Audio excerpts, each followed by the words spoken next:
एक शेर के साथ मैं अपनी बात खत्म करता हूँ और शुरुआत भी।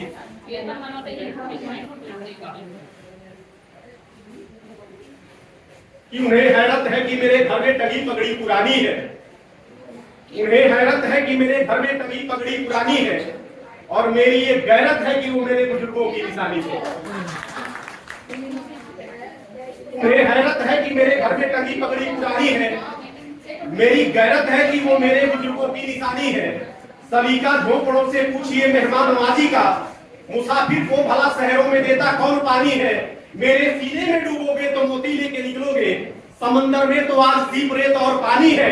और नई संस्कृति और पुरानी संस्कृति में बस फर्क है इतना कि उनके आंखों में सोले थे, मेरे आंखों में पानी है। उनके आंखों में सोले थे, मेरे आंखों में पानी। आज हम बिहार की गौरवशाली धरती पर शिक्षा की अलग जगाने के लिए जो प्रशिक्षण प्राप्त कर रहे हैं। जब भी बिहार की बात आती है पूरे हिंदुस्तान में तो हम बुद्धिमत्ता की बात करते हैं। जब भी बिहार की बात होती है तो हम भगवान बुद्ध की बात करते हैं। जब भी बिहार की बात आती है तो हम बगावत की बात करते हैं। लेकिन मुझे खुशी इस बात की है कि बुद्धिमत्ता में बिहार आगे है, भगवान बुद्ध के नाम पर बिहार आगे है।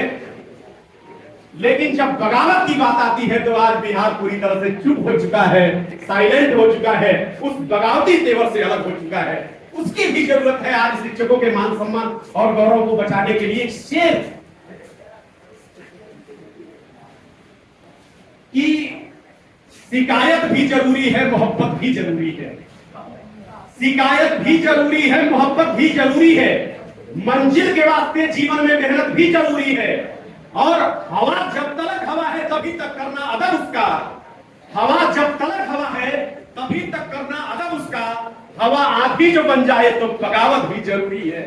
हवा आंधी जो बन जाए तो बगावत भी जरूरी है। हम लोगों के मोबाइल चलाने पे बहुत सारी टिप्पणियां यहां से प्रेषित की गई हैं कि हम लोग चुरा चुरा के मोबाइल चलाते हैं। क्या करेंगे, नजारा बदल गया है, फसाना बदल गया है। और हम अपने आप को मनाएं भी तो कैसे, ये जमाना बदल गया है। एक कवि ने बड़ी सुंदर पंक्ति लिखी थी कि बदलाव क्या आया पहले की परिस्थितियों में और आज की परिस्थितियों में। कि बदल गया है गांव हमारा, पहले जैसी बात कहां है। और कौड़े पर सुनते थे किस्सा वो ठंडी रात कहां है। आदरणीय पाठक जी, श्रीकांत भैया लिखल छोड़ दी तनी है ताकि बदल गया है गांव हमारा, पहले जैसी बात कहां है। कौड़े पर सुनते थे किस्सा वो ठंडी रात कहां है। अबाबिल घर से गायब है, गौरैया भी उठ गई, और आंगन में बसे मछली अब वैसी बरसात कहां है। और गाड़ी सोहर अल्लाह भी रहा गाड़ी सोहर, सब कुछ अब तो भूल गए। डोली में दुल्हन का रोना अब वैसी बारात कहां है। और गांधी बाबा झूमूर चाचा मुंशी जी अब नहीं रहे। गांधी बाबा झूमूर चाचा मुंशी जी अब नहीं रहे। दुख सुख में सबके आंसू पोंछे, सब में वो औकात कहां है। और खत लिखने पढ़ने वाले दुख सुख में शामिल होते थे। आज मोबाइल से बात हो रही, दिल में वो जज्बात कहां है। मोबाइल से बात हो रही, दिल में वो जज्बात कहां है। तो सब कुछ भूलते जा रहे हैं। से जरूर है, लेकिन विजेता श्रीवास्तव जी भी दूसरे कक्षा से चल के आ गई हैं, जो हमारी पारिवारिक सदस्य हैं। मैं आपका स्वागत करता हूं अपने कक्षा में। और जिंदगी का ये सफर यूं ही चलते जाना है। आदरणीय प्राचार्य जी ने कहानी सुनाया था हम लोगों को, और मुझे लगता है वो कहानी काफी प्रासंगिक रहा हमारे जीवन के लिए। वो काफी कुछ करने के लिए हमें प्रेरणा देता है। उन्होंने एक कहानी का जिक्र किया था जिसे मैं पुनरावृत्त करते हुए अपनी बात खत्म करता हूं। उन्होंने कहा था कि एक कुंभकार मिट्टी का बर्तन बना रहा था।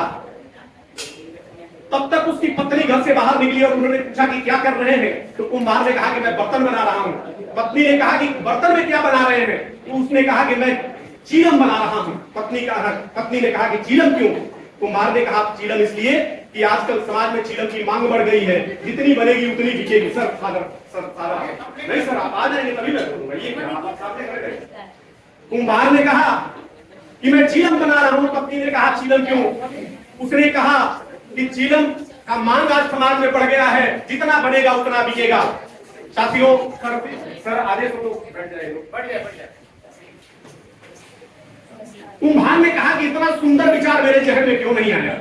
और उसने अब मिट्टी का लोदा उठाया, चाक पे रखा और बर्तन बनाना प्रारंभ किया। तब मिट्टी से आवाज आई कि कुम्हार भाई अब क्या कर रहे हो। उसने कहा कि बर्तन बना रहा हूं। बर्तन में क्या? अब तो मैं सुराही बनाने जा रहा हूं। सुराही क्यों? क्योंकि अब मेरा विचार बदल गया है। तो मिट्टी से आवाज आई कि तुम्हारा तो केवल विचार बदला है, तुमने मेरा तो जीवन ही बदल दिया है, मेरा भाग्य ही बदल दिया है। साथियों, जब हमारा विचार, हम जो शिक्षक हैं, हम चीलन बनाने के लिए समाज में नहीं है, हम समाज में सुराही का निर्माण करते हैं। क्योंकि जब कुम्हार ने कहा कि तुम्हारा भाग्य कैसे बदला, तो मिट्टी ने कहा कि मैं चीलम बनती, आग भरी जाती, खुद जलती, दूसरे को जलाती, अब सुराही बनी जाऊंगी, उसमें जल भरा जाएगा और खुद भी शीतल रहूंगी और दूसरों को भी शीतलता प्रदान करूंगी। ये मेरा सौभाग्य, ये मेरा नसीब तैयार हो रहा है। साथियों, इस शेर के साथ अपनी बात खत्म करता हूं। सर आ गए हैं। ऋषिकांत सर को मैं बड़ा अध्ययन करता हूं। बहुत सारे विद्वान यहाँ गुरुजन है, हमारे प्रशिक्षक है, लेकिन ऋषिकांत सर का पहले दिन का अभिभाषण और हम लोगों को कनेक्ट करने का तरीका ऐसा लगा कि हम कहीं अन्य जगह पर प्रशिक्षण लेने के लिए आए हैं और एक घबराहट सी मन में हो रही थी कि पता नहीं सर क्या पूछ दे, कैसे हमारा इंसल्ट हो जाए। क्योंकि पढ़े लिखे तो सब है, लेकिन जिस लेवल पर हम लोग पढ़ा रहे हैं, हमारी पढ़ाई आधी तो रुक चुकी है, क्योंकि अगला पढ़ना नहीं चाहता और बहुत सारे शिक्षक पढ़ाना नहीं चाहते। लेकिन ऋषिकांत सर के व्यक्तित्व को मैं नमन करता हूं। इन्होंने इतनी तन्मयता के साथ, इतनी शालीनता के साथ, इतनी मधुरता के साथ हम लोगों को जोड़ दिया अपने आप से कि पहले क्लास के पहले घंटे में ही हम लोगों का भय पूरी तरह से यहाँ दूर हो गया था। मैं इसके लिए आपका नमन, आपका सम्मान करता हूं।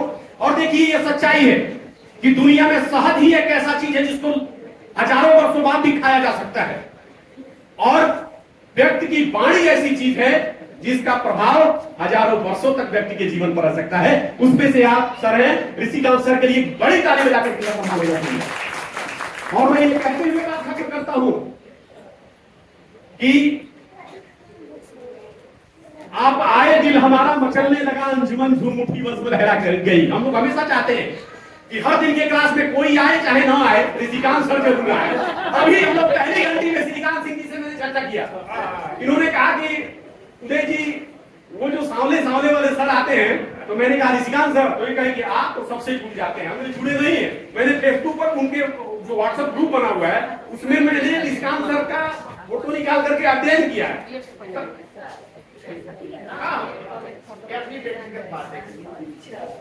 हम लोगों के अंदर, हम लोगों के अंदर कुछ मोहब्बतें मचल रही हैं, आदर समर्पित करना चाहते हैं, उसी के साथ जाना चाहते हैं। क्योंकि जिस कुशलता के साथ आप लोगों ने हम लोगों को प्रशिक्षण दिया है, निश्चित रूप से हम लोग मार्गदर्शक हुए हैं और ऊर्जावान्वित हुए हैं। इसके लिए बहुत बहुत आभार और धन्यवाद देते हो।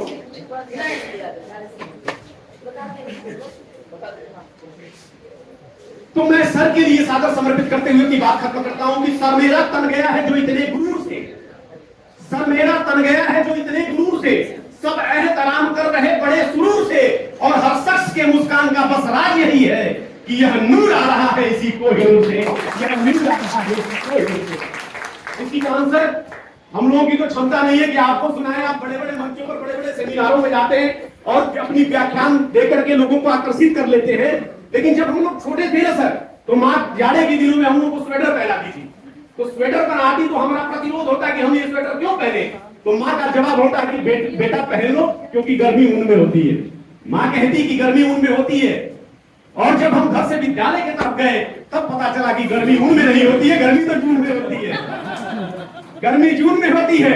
और जब विद्यालय से झगड़ा करके किसी साथी को मार करके घर वापस आते और उसका उड़ाना घर पहुंचता तो बाबूजी कहते कि घबराओ नहीं बेटा, गर्मी तो इंसान के खून में होती है। लेकिन सर, आज 6 दिवसीय प्रशिक्षण के दौरान सिटी सारण में आकर के आप जैसे विद्वान गुरुजनों का आशीर्वाद प्राप्त करके, मार्गदर्शन प्राप्त करके और प्रेरणा प्राप्त करके मैं दावे के साथ कह सकता हूं कि ना तो गर्मी उन में होती है, ना गर्मी जून में होती है, ना गर्मी इंसान के खून में होती है।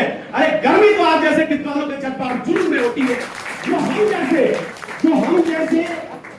हम लोग समझते थे कि हम लोग निरीह होते जा रहे हैं, उसको आपने ऊंचा भर करके, ताकत भर करके, आत्मशक्ति बढ़ा करके यहाँ पर पूरी तरह से ऐसा तैयार कर दिया है कि जिस उद्देश्य के निमित्त आपने प्रशिक्षण दिया है और जिस मनोयोग से दिया है, उसी मनोयोग के साथ हम विद्यालयों में जाकर के अपने बच्चों को पारंगत करेंगे और उन्हें हर परिस्थितियों के लिए समग्र उनका विकास करने का भरसक प्रयत्न करेंगे। मैं आपको सादर नमन करते हुए, आपके प्रति आभार ज्ञापित करते हुए बस ये कहते हुए अपनी बात खत्म करता हूं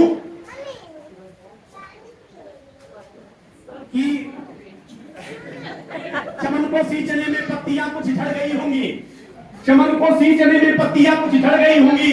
यही इल्जाम मुझ पे लग रहा है बेवफाई का, और कलियों को रौंद डाला जिसने अपने कदमों से, वह भी दावा किया है इस चमन के रहनुमाई का। बहुत बहुत धन्यवाद।